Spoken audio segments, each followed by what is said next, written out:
habang patuloy ang paghahanda ng Alas Pilipinas Women's Team.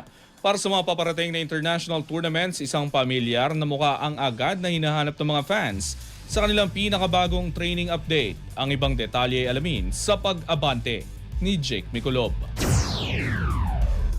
Naging usap-usapan sa social media ang pinakahuling ensayo ng Alas Pilipinas Women matapos mapansin ng mga netizen ang kawalan ni Angel Canino sa mga litratong ibinahagi ng koponan.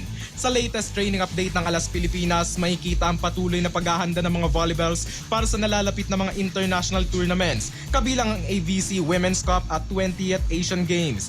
Agad na nakita ng fans ang ilang miyembro ng training pool, kasama ang De La Salle middle blocker na si Amy Provido, ngunit kapansin-pansing wala si Canino sa mga larawang inilabas ng koponan. Dahil dito, maraming netizens ang nag-alala sa kalagayan ng former UAAP Rookie MVP.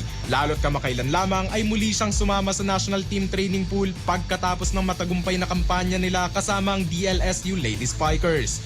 Malaki ang inaasahan kay Canino bilang isa sa mga pangunahing sandata ng Pilipinas sa mga paparating na international competitions. Kaya hindi nakapagtatakang agad siyang hinanap ng mga taga-subaybay ng national team. As of writing, wala pang inilalabas na pahayag ang Alas Pilipinas Women ukol sa kawalan ni Canino sa nasabing ensayo. Samantala, tuloy-tuloy naman ang pag-e-ensayo at pagbuo ng chemistry ng koponan sa ilalim ni Head Coach Taka Minowa habang papalapit ang kanilang mga misyon sa regional at continental meet. Ako, si Jake Miculob. Abante! Manatiling nakatutok sa Abante, sundan kami sa aming mga social media accounts at huwag kalimutang mag-subscribe sa aming YouTube channel, TWAR Abante Radio, para sa mga eksklusibong balita.